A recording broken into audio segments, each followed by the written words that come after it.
IFM.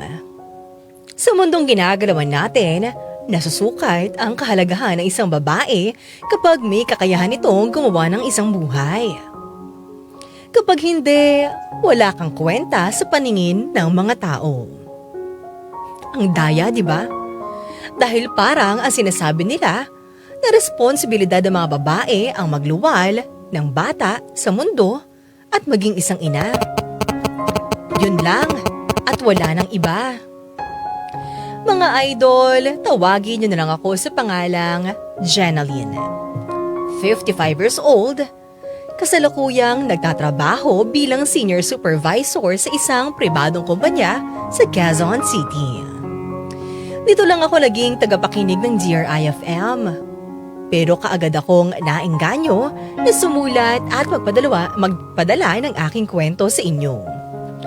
Alam ko na kasi na maraming makaka-relate sa akin. May mga aral at inspirasyon akong maibibigay sa mga idol po nating nakikinig ngayon. Bata pa lang kasi ako, Mayora, pangarap ko nang magkaroon ng sarili kong pamilya. Na balang araw, makakahanap ako ng lalaking magmamahal sa akin na totoo. Yung tipong sabay naming bubuuin ang pangarap namin sa buhay. Kaya naman nang dumating sa buhay ko si Robert, kaagad akong nagpasalamat kay Lord. Pareho kasi kami ng pangarap, kaya sigurado ako na kapag kinasal kaming dalawa, makakabuo na kami ng isang masaya at buong pamilya.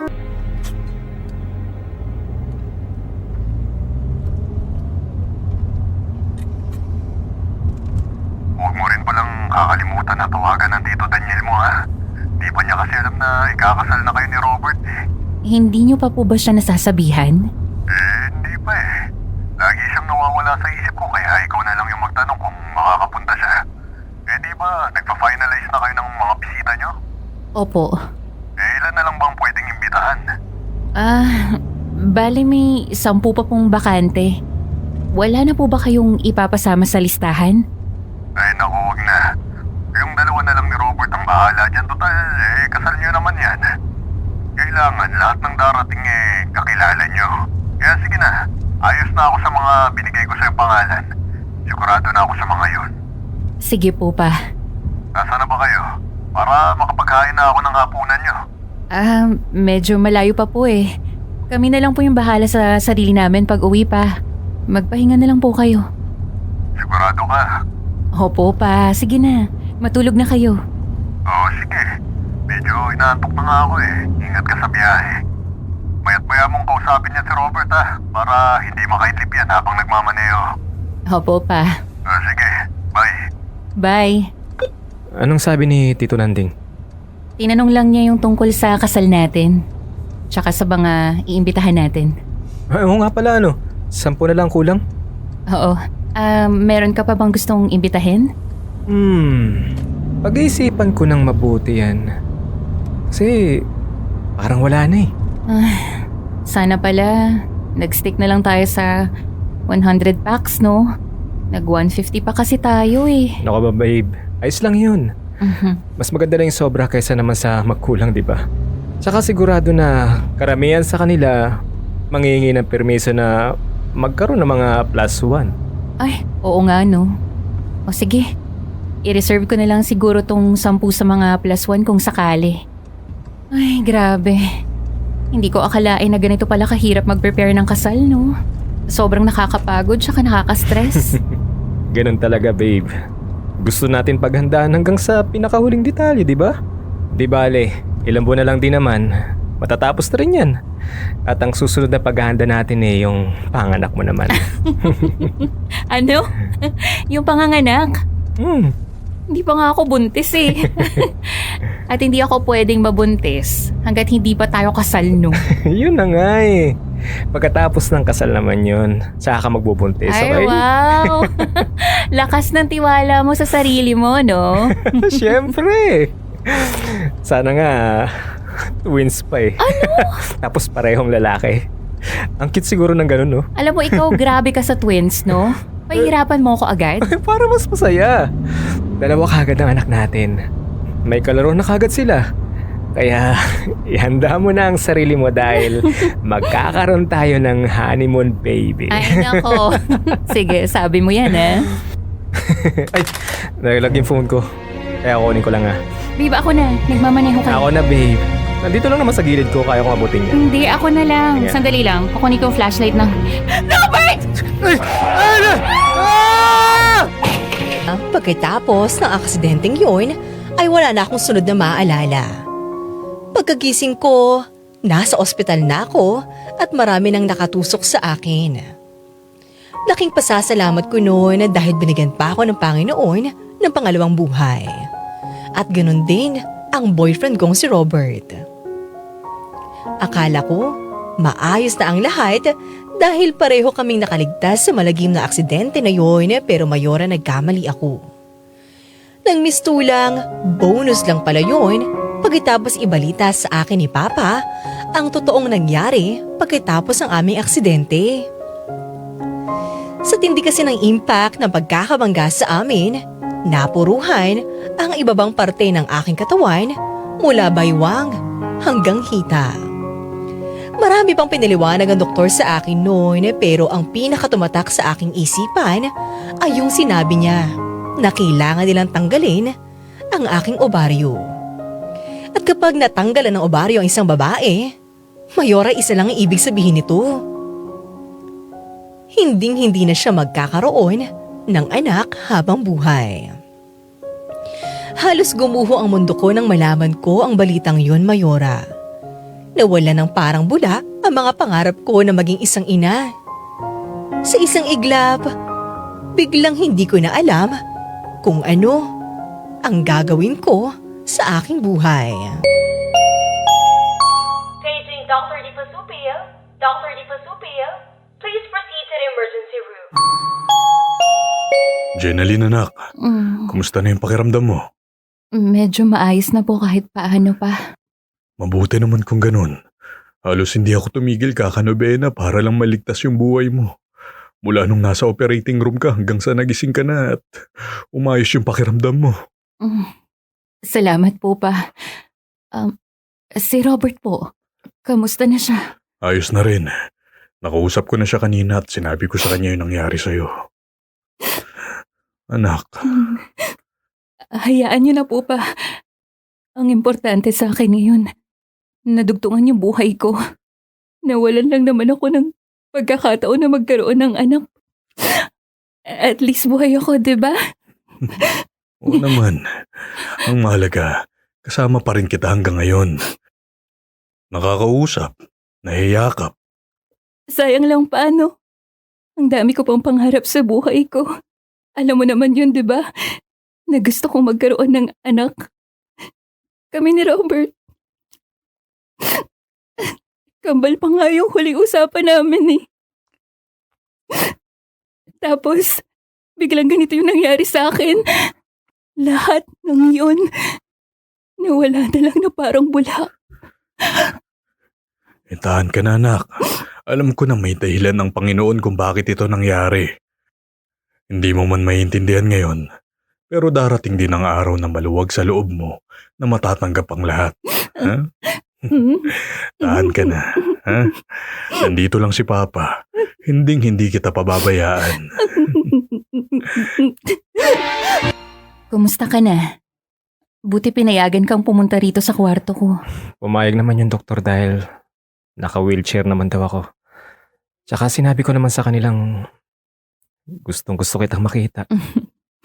Salamat ah. Kumusta pala yung driver na nakabangga sa atin? Ngayon, sinamama na ang umaasikaso. Hindi ako masyado binabalitaan dahil ayaw daw nila na ma-stress ako. Lalo ka na. Matinding operasyon ang pinagdaanan mo. Babe, I'm sorry. Sorry dahil hindi ko na matutupad yung pangarap mo na magkaroon ng pamilya. Ang maging tatay. Pero naniniwala ako na magiging masaya tayo kahit tayong dalawa lang. Marami pa rin tayong magagawa. Pwede tayong magbakasyon sa iba't ibang bansa, di ba? Mas makakapag-ipon tayo. O kung gusto mo talaga na may inaalagaan, edi maging fur parents tayo, di ba? Pwede naman yun, di ba? Babe? Bakit hindi ka nagsasalita dyan? Ayos ka lang ba? Jenalyn, I'm sorry. Sorry saan?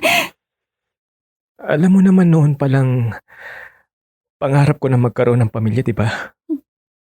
Ang maging isang ama. Alam mo kung itutuloy natin to,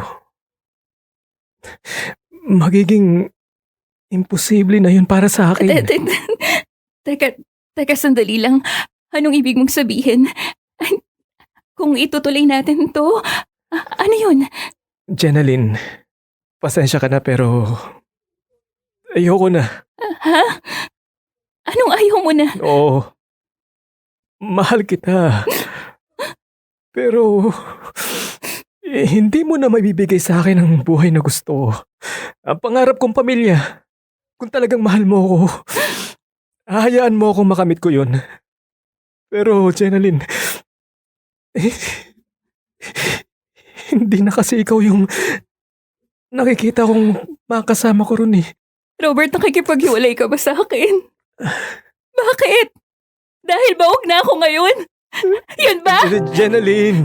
So ano sinasabi mo sa akin ngayon? Napapakasalan mo lang ako dahil pwede ako mabuntis. At ngayon hindi na pwede.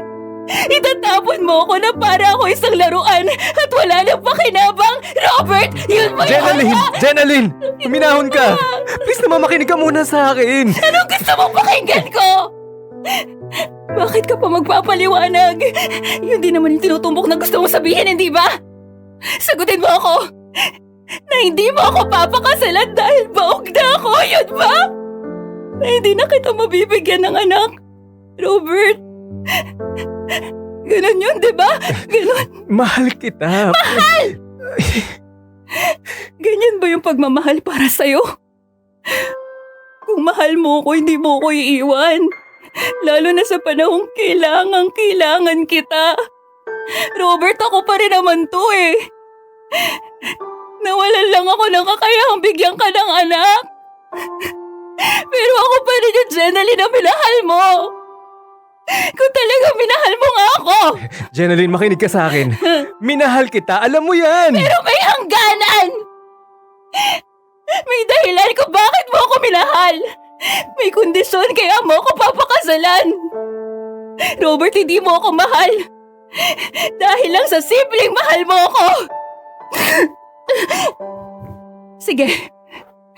Kung ayaw mo nang ituloy ang lahat, pinapalaya na kita. Bahala ka na sa gusto mong gawin. Kung ayaw mo na sa akin, mas ayaw ko na rin sa'yo. Hindi ko kayang magmahal ng isang taong walang kwenta. Kaya sige na. Umalis ka na rito. At huwag ka nang magpapakita pa sa akin kahit kailan! Bukod sa galit na nararamdaman ko kay Robert, nakaramdam din ako ng matinding awa sa aking sarili. Alam ko naman na noon pa lang ay pangarap na rin niyang magkaroon ng pamilya. Pero hindi ko lubos maisip na mas mahal pala niya ang pangarap niya kaysa sa akin. Nahanda niya akong iwan dahil sa paningin niya, wala na akong pakinabang dahil di na ako magkakaroon pa ng anak. Kasabay ng paghilom ng mga sugat sa katawan ko, Mayora, ipinalangin ko na sana'y maghilom din ang sugat sa aking puso. Nawalan ako ng pagkakataon maging isang ina. Iniwan pa ako ng lalaking minahal ko ng sobra. Mayora, hindi rin naman nagtagal, ay nagawa ko ring makalimot at tanggapin ang naging kapalaran ko.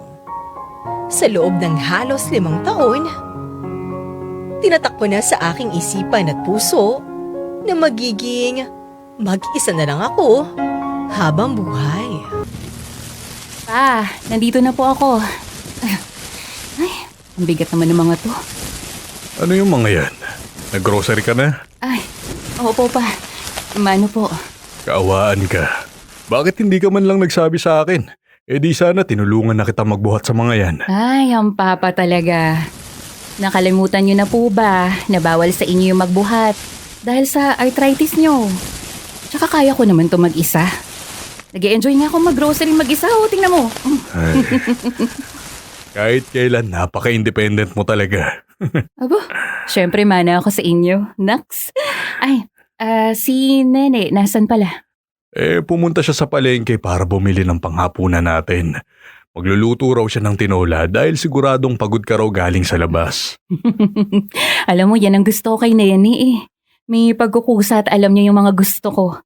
Sige, ako na lang yung magbubukod ng mga kailangan niya sa paglilinis ng bahay. Kumpleto ba yan? Alam mo naman yung batang yun, gustong kumpleto lagi yung gamit sa paglilinis. Abay, mas matapang pa kaysa sa amo niya kapag nainis. Hayaan niyo na po. Magaling naman sa trabaho niya eh. Tsaka inaalagaan niya kayo ng mabuti. Ito yatang paper bag yung para sa mga paninis eh. Teka. Ito nga. Nandito yung Star Wax Floor Wax. Kintabay to the max. Oo nga pala anak. Napadaan dito yung Tita Mercy mo. Si Tita Mercy? Teka, nasa Maynila na pala siya? Oo, kahapon lang dumating galing Samar. Kaagad ngang dumiretso rito dahil gusto ka raw sanang makausap. Ang kaso, hindi nyo naman naabutan ng isa't isa. Bakit po niya ako gustong makausap kaya? Meron daw kasi siyang kapitbahay. Oh, May 10 anak at sobrang hikahos na sa buhay. Ngayon, manganganak na raw para sa pang-11 anak. Ang gusto nung ina ipaampon na lang yung sanggol. ipaampon? Oo, pumayag din naman yung tatay dahil talagang hindi na nila kakayanin. Naghanap sila ng mag-aampon at ikaw yung naisip agad ng Tita Mercy mo. Si tita talaga. Dahil ba sa ako lang ang walang anak sa mga pamangkin niya? Ako na naman agad ang naisip niya. Ano naman pong sinabi niyo pa? Di sabi ko, kakausapin muna kita dahil ikaw pa rin naman yung magdedesisyon sa huli. Pa, masaya na po ako sa buhay ko. Halos 5 taon ko rin kinumbinsi yung sarili ko na magiging matandang dalaga na talaga ako. Pero sayang naman anak. Parang ang Panginoon na mismo ang naglapit sa'yo ng pagkakataon para maging ina. Kung tutuusin, kayang-kaya mo naman. May maayos kang trabaho. Malaki yung ipon mo. May bahay at kotse ka na nga eh. Kaya alam ko na kaya mong magpalaki ng bata kahit ikaw lang mag-isa. Papa naman parang hindi nyo alam kung gaano kahirap magpalaki ng bata. Lalo na yan. Hindi naman sa akin ang galing yung sanggol. Sa bagay. Pero pag-isipan mo ng mabuti anak. Wala namang masamang magampon. At isa pa, alam ko na magiging isang mapagmahal kang ina sa batang yon. Kaya sana pag-isipan mo. Huwag mo agad tanggihan. Malay mo, ito na pala yung magiging dahilan para mas lalong sumaya ka pa sa buhay mo. Dora Iska Morena, aaminin ko na may mga pagkakataon na nai-imagine ko na may kakayahan pa rin ako magkaroon ng anak. Na mararanasan ko ang magbuntis at manganak. Pagkatapos masaya kong aalagaan ang aking anak. Pero alam ko naman na kahit anong gawin ko, hindi na yon mangyayari pa. Pero nang dahil sa sinabi ni Papa, nagkaroon ako ng munting pag-asa sa aking puso. Tama naman siya, Mayora. Kaya ko magkaroon ng anak kahit mag-isa lang ako. Malaki ang kinikita ko sa aking trabaho at meron na akong naimpundar para sa aking sarili. Kaya lang, hindi ko maiwasang isipin na syempre, iba pa rin. Kapag mismo galing sa'yo ang anak mo. Yung ikaw ay nagbuntis, naglabas sa kanya sa mundong ito. Kaya Mayora Iska Morena, na mga oras na yun, hindi ko naman alam kung ano ang gagawin ko. Naglalaban ang puso't isip ko. Pero alam ko isa lang ang hangarin ko. Ang maging isang ganap na ina. Mayora Iska Morena, ilang linggo ko rin pinag-isipan ng mabuti ang sinabi ni Papa na ampunin ko na lang yung batang binibigay sa akin. Hanggang sa nakapagdesisyon na ako at pumayag na kunin yung bata. Dinaan naman namin ang lahat sa tama at legal na proseso para hindi kami magkaroon ng anumang problema sa hinaharap. pinangalanan ko siya, Mayora, na Angeli. Binasi ko sa salitang anghel. Dahil siya anghel na binigay sa akin ng Panginoon. Ginawa ko ang lahat upang maging mabuting magulang ako kay Angeli, Mayora. Nagtrabaho ako na mabuti para masiguro na meron siyang magandang kinabukasan. Kasabay noon, pinilit ko manatili sa tabi niya habang lumalaki siya. Kapag pwede ako mag-leave sa trabaho para makapagbakasyon na kasama siya, ginagawa ko. Kapag may sakit naman si Angeli, hindi talaga ako pumapasok para maalagaan siya. At sa loob ng 10 taon, hindi ako nawala sa mga mahalagang bagay at araw sa kanyang buhay. Pa? Anong nangyari kay Angeli? Bakit ang lungkot ng mukha? May umaway ba sa kanya sa eskwelahan nila? Meron. Sana pala. Inagahan ko yung pag-out ko sa trabaho para ako na mismo yung nagsundo kay Angeli at nalaman ko kaagad kung anong nangyari. Sino umaway sa anak ko? Kailangan ko makausap yung mga magulang ng mga batang yon. Yung anak ni Clarissa. Ni Ate Clarissa? Si Marian? Oo. Di ba matagal na talagang nagkakainisan yung dalawang bata noon pa lang? Ayun, nagpang-abot daw kanina sabi nung kaklase. Paano kasi itong si Marian Anong ginawa ni Marian kay Angeli? tinawag daw na Po? Ano yun? ampon. Hindi raw tinigilan ni Marian kaya ayun, nag-away pero naawat din naman agad. Pero bakit? Bakit ganun ang tukso sa kanya ni Marian? At kung sinabi yun ng bata, malamang nabanggit ni Clarice yan. At kung alam ni Clarice, ibig sabihin, Nene! Ano ka ba? Huminahon ka nga. Hindi mo naman alam na si Nene yung nagpakalat nun malay mo ibang tao. Sino ba ang pwedeng magkalat noon kundi isa? Alam mo, humanda talaga sa akin yung babaeng yan Jenaline, tumigil ka na nga muna. Ang mas importanteng gawin mo ngayon kausapin mo si Angeli. Magsabi ka na ng totoo.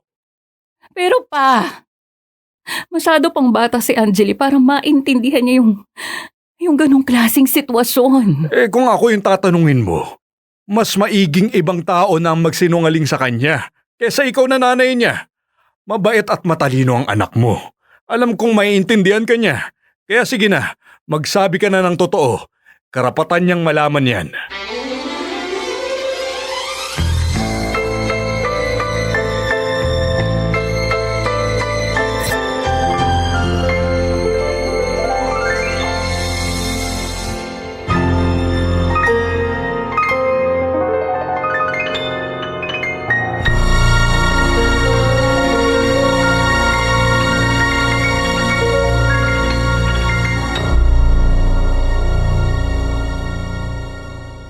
Anak,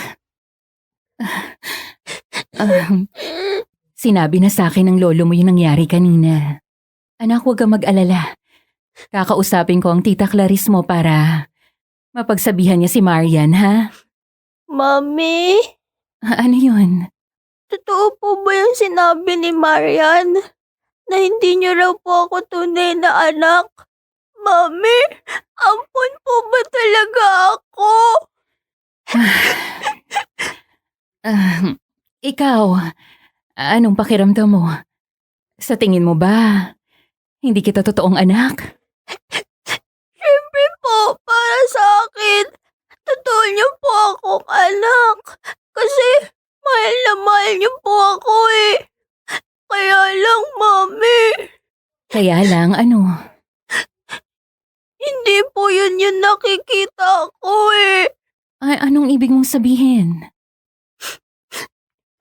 Mami, hindi kita kamukha. Kahit si Lolo din hindi. Maski yung mga kamag-anak natin, hindi rin po. Tapos, may one time na narinig ko po kayo ni Lolo. Narinig mo kami?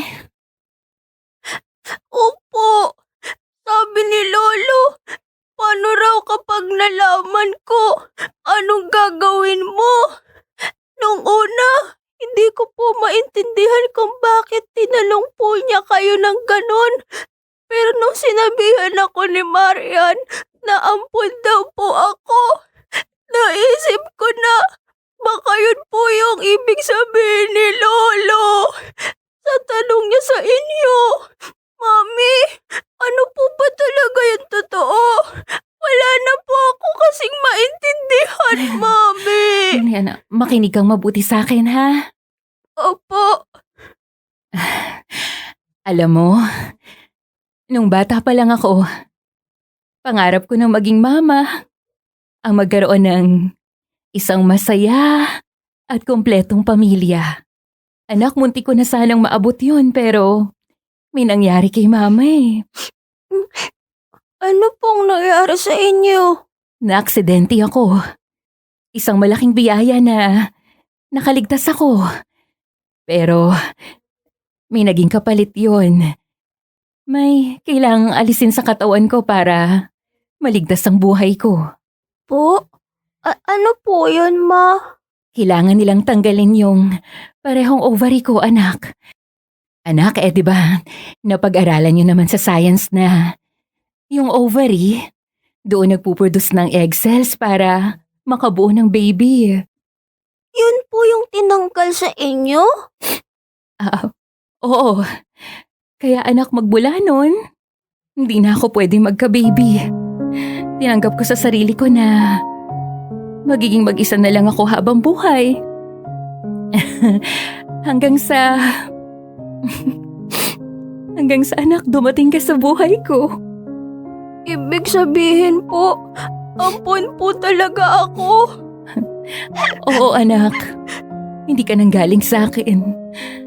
Ipinaampon ka ng mga magulang mo kasi hindi ka nila kayang buhayin pa. Ang dami niyo kasing magkakapatid noon. At mahihirapan ka lang daw kapag nanatili ka pa sa kanila. Kaya yun, nagdesisyon akong akin ka na lang. Mami! Anak, alam kong masakit ang mga sinabi ko sa'yo pero yun ang totoo. Kailangan mong malaman kasi karapatan mo yun.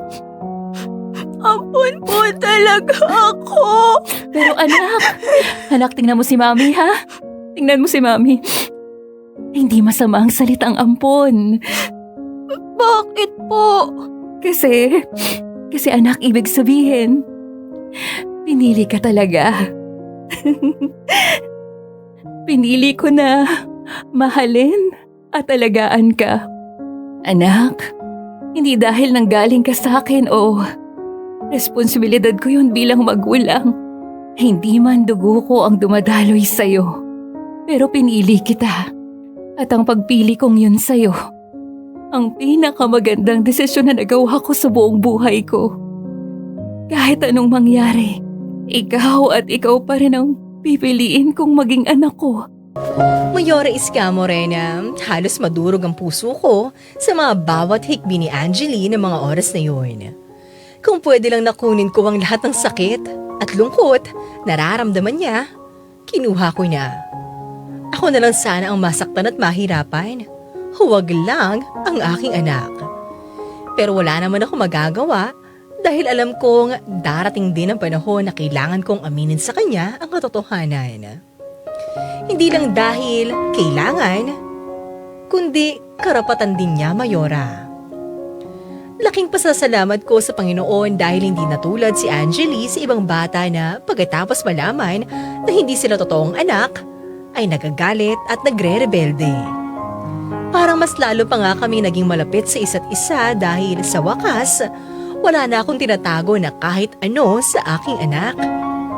At syempre, Mayora, mas pinaramdam ko sa kanya na bagamat hindi siya nanggaling sa akin, sa kanya pa rin umiikot ang aking mundo.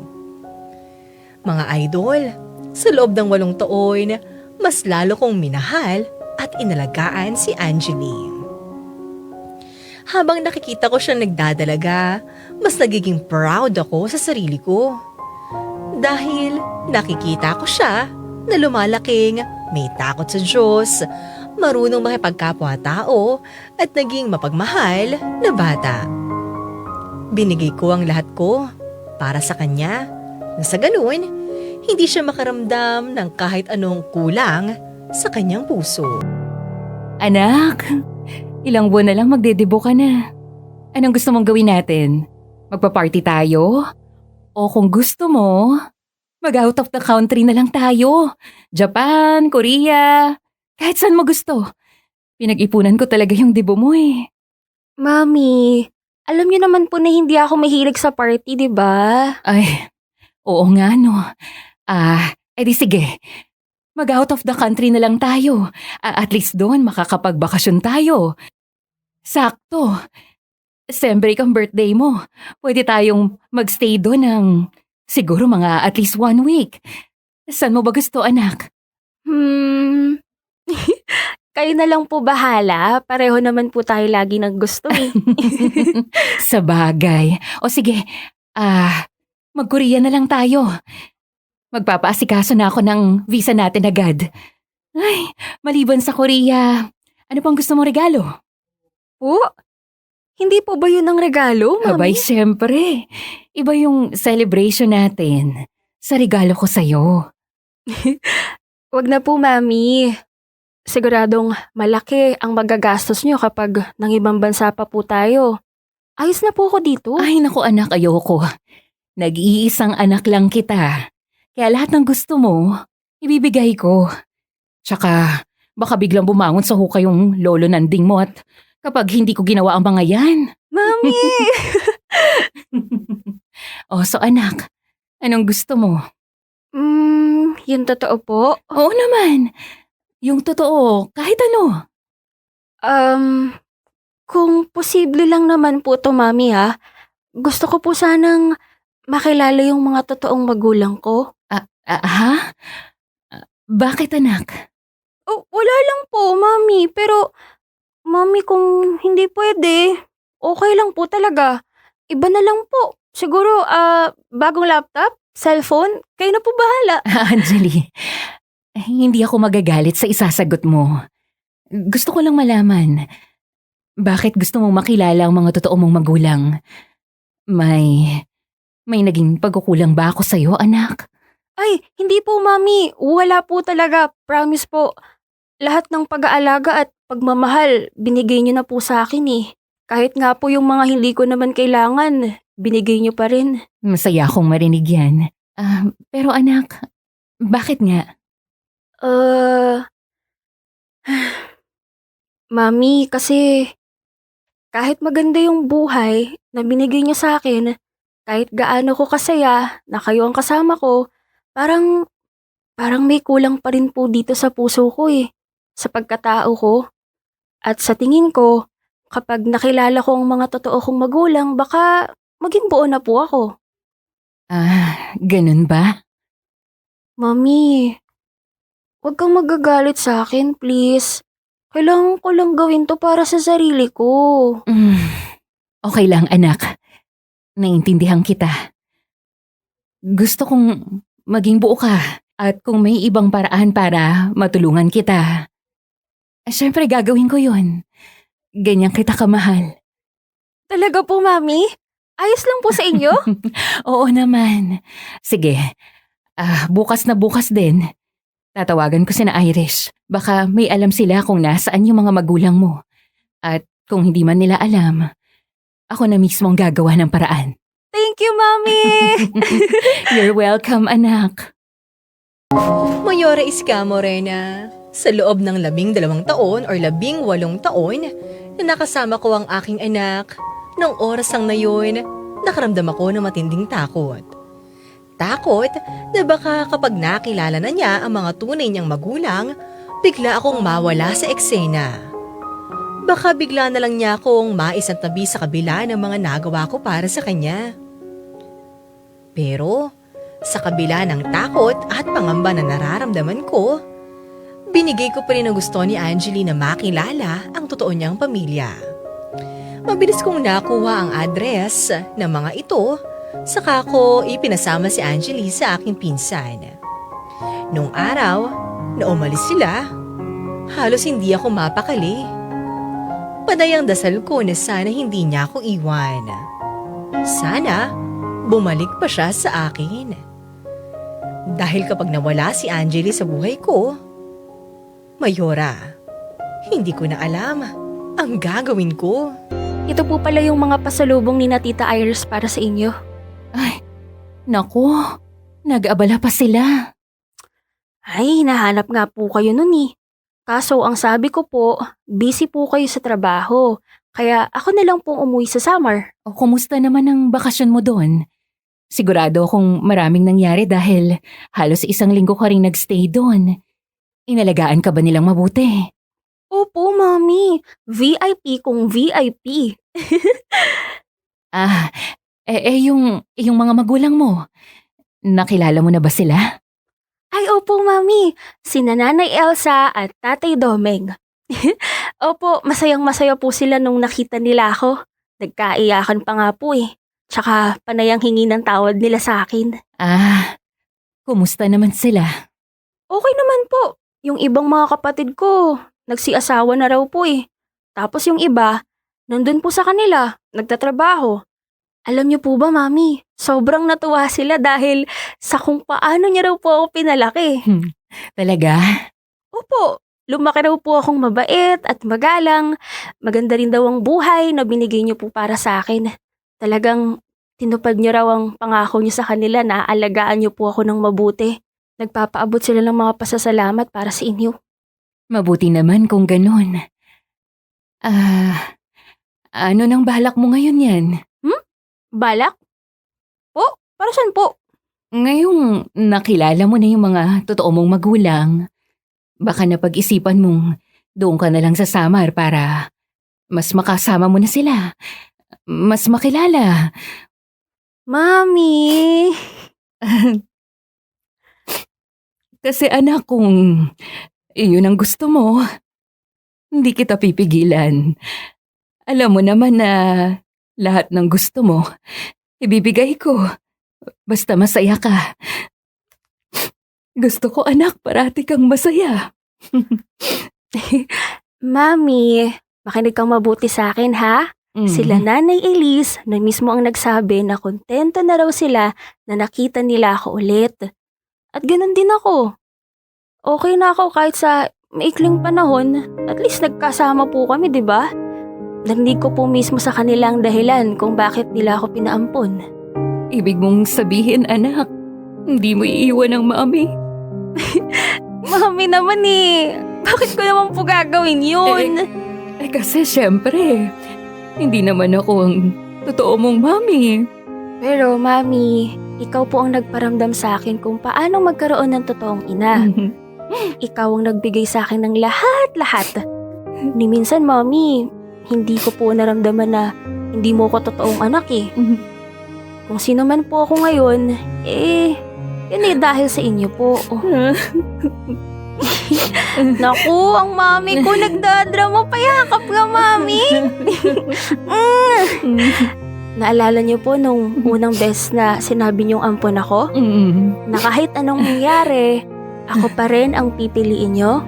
Ako rin po, Mami. Kahit anong mangyari, ikaw pa rin ang pipiliin ko. Sa tabi mo pa rin ako mananatili. At kahit kailan, hindi kita iiwan. Walang iwanan sa pamilyang to. Forever and ever!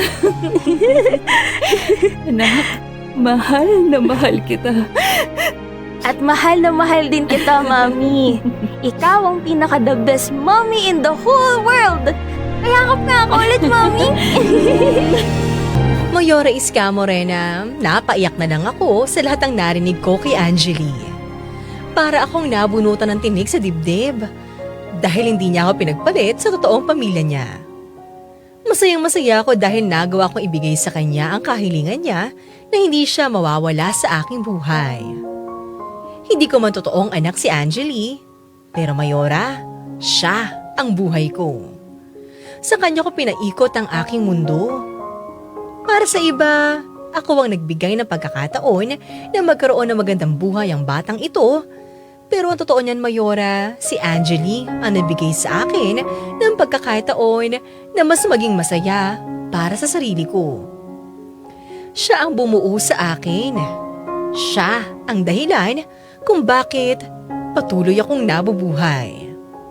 Kung hindi dahil sa kanya, baka buhay nga ako. Pero parang matagal nang namatay ang aking puso. Kaya ako mas naging swerte dahil nagkaroon ako ng anak na katulad ni Angeli. Mayora Iska Morena, dito na nagtatapos ang sulat kong ito. Sana nagustuhan ninyo ang aking kwento. Maraming salamat po sa mga nakinig sa aking Dear IFM. Hanggang sa muli, nagmamahal, Mommy Jeneline.